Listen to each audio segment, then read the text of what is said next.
कल हमने साइनेप्सिस के बारे में डिस्कस किया था। तो उसमें हमने ये देखा कि सबसे पहले क्या होते हैं कि साइनेप्सिस वेसिकल होते हैं और उनके अंदर क्या होते हैं, न्यूरोट्रांसमीटर होते हैं। और वही न्यूरोट्रांसमीटर क्या करवाते हैं कि ट्रांसफ़र करवाते हैं किसकी, नर्व इम्पल्स की, from one neuron to another neuron. Then उसके बाद हमने प्री साइनेप्टिक मेम्ब्रेन के बारे में पढ़ा, पोस्ट साइनेप्टिक मेम्ब्रेन के बारे में पढ़ा। देन उसके बाद type of neurotransmitter, acetylcholine, GABA. तो ऑल जितने भी ये मैंने हमने डिस्कस किए थे। तो उसके बाद हमने प्रोसेस के बारे में पढ़ा कि किस तरीके से वो मतलब जो एसिटाइल कोलिन होगी उसकी क्या होगी कि ब्रेक डाउन हो जाएगी, मतलब ट्रांसफ़र करने के बाद। अब वही जो एसिटाइल कोलिन है वो दोबारा मतलब यूज़ की जाती है किसके लिए, दोबारा एसिटाइल कोलिन की फॉर्मेशन के लिए। तो आज का जो हमारा टॉपिक है वो थोड़ा सा शॉर्ट टॉपिक है। तो आज हम डिस्कस करेंगे ग्रेडिड पोटेंशियल। अब ग्रेडिड पोटेंशियल क्या होता है? तो अब एक रेस्टिंग पोटेंशियल है जो भी मतलब आयंस मतलब पोल्स की फॉर्मेशन हुई हुई है किसमें, प्लाज्मा मेम्ब्रेन में। तो अब वो जो नर्व सेल है उसको क्या चाहिए कि एक एडिक्वेट स्टिमुलस चाहिए किसके लिए, एक्शन पोटेंशियल को जनरेट करने के लिए। अब वो जो मतलब वो अगर एक्शन पोटेंशियल मिला तो मेम्ब्रेन में क्या आएगी, चेंजिंग आएगी। अब उसी चेंजिंग को हम क्या बोलते हैं, ग्रेडिड पोटेंशियल बोलेंगे। अब ये जो ग्रेडिड पोटेंशियल होता है ये कब होता है कि जब स्टिमुलेशन मिली न्यूरॉन को और उसकी वजह से क्या हुआ कि सोडियम या पोटाशियम जो चैनल हैं वो क्या हो जाते हैं, ओपन हो जाते हैं। अब सोडियम चैनल क्या होगा, ओपन होगा तो पॉजिटिव चार्ज इंटर करेगा अंदर की तरफ और मेम्ब्रेन को क्या कर देगा, डीपोलराइज कर देगा। मीन्स वो जो सोडियम चार्ज है वो क्या है, बाहर की तरफ है एक्स्ट्रा सेल्यूलर फ्लूइड में। अब वो क्या करेगा कि गेट जैसे ही ओपन होंगे तो सोडियम चार्ज क्या करेगा, अंदर की तरफ मूव करेगा।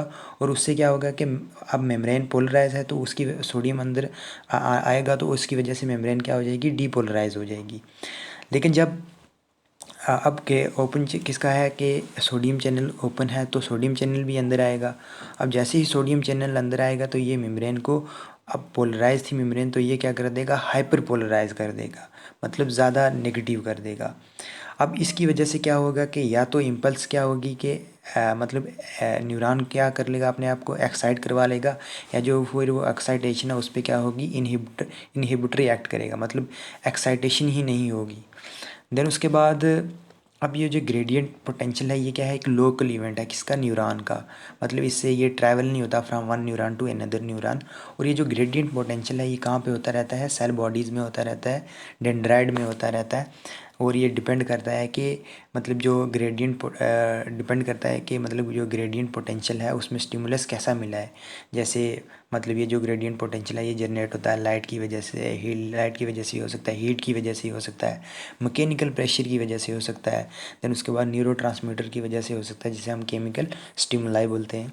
अब ये जो ग्रेडियंट पोटेंशियल है ये अराइज किससे हुआ कि सुमेशन से अराइज हुआ है। सुमेशन में हमने ये देखा कि जब सब थ्रेशोल्ड बार बार हिट करेगी किसको, न्यूरॉन को, तो एक टाइम ऐसा आएगा कि न्यूरॉन क्या कर लेगा, अपने आप को एक्साइटेशन करवा लेगा क्योंकि उसको एडिक्वेट स्टिमुलस मिल जाएगा। तो उससे क्या होगी कि एक्शन पोटेंशियल की जनरेशन होगी, जनरेट होगा।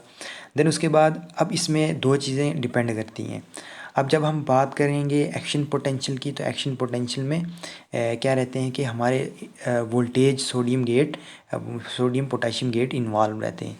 अब इसमें क्या होता है कि इन गेट्स में क्या होता है कि इसमें जो ट्रांसपोर्टेशन होगी पोटाशियम की, सोडियम की, वो किसके थ्रू होगी, पैसिव ट्रांसपोर्टेशन होगी। मींस उनमें क्या चाहिए कि एटीपी चाहिए। अब एटीपी की वजह से ये क्या करेंगे कि सोडियम बाहर जाएगा या अंदर आएगा, या पोटेशियम बाहर जाएगा या अंदर आएगा। तो जितना का सारा कंट्रोल करेगा वो ये क्या करेगा, एक्टिव ट्रांसपोर्ट करेगा। अब एक्टिव ट्रांसपोर्ट है, इट मीन्स कि ट्रांसपोर्टेशन होने में क्या हो रही है, एनर्जी यूज़ हो रही है, जो किसके केस में होती है, एक्शन पोटेंशियल के केस में होती है।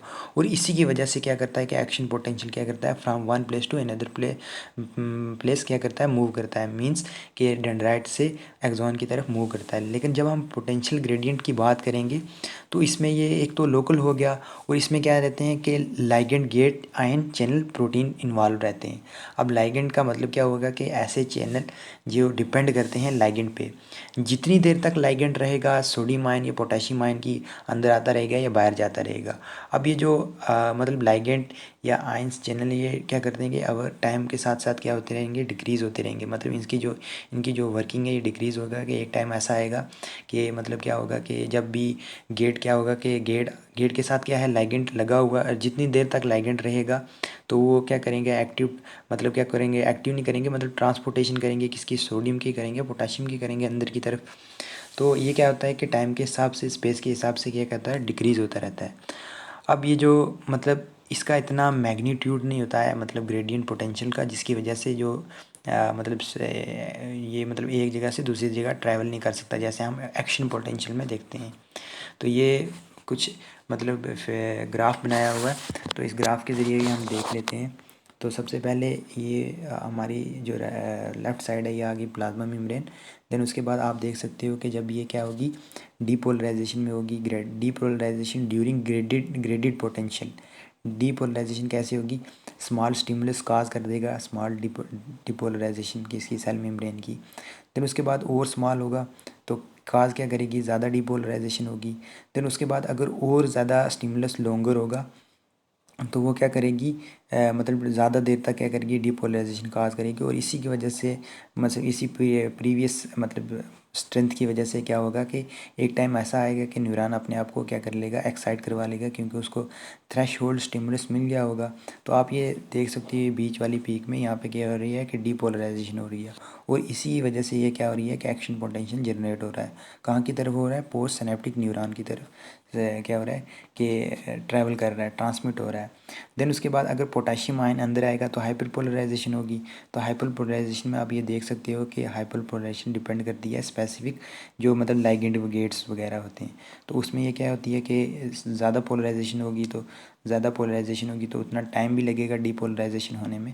तो ये देख सकते हो आपके जो हाइपर पोलराइजेशन होती है ग्रेडियंट पोटेंशियल में, ये इस तरीके से होती है।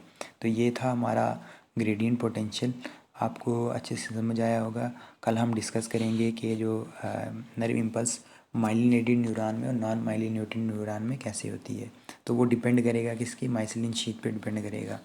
तो आज के लिए बस इतना ही। अगर किसी चीज़ की समझना है तो आप मेरे से पूछ सकते हो। तो इसकी जो PDF है वो मैं आपको, जो मैंने प्रीवियस लेक्चर पढ़ाए हुए हैं तो उनके साथ में प्रोवाइड कर दूँगा।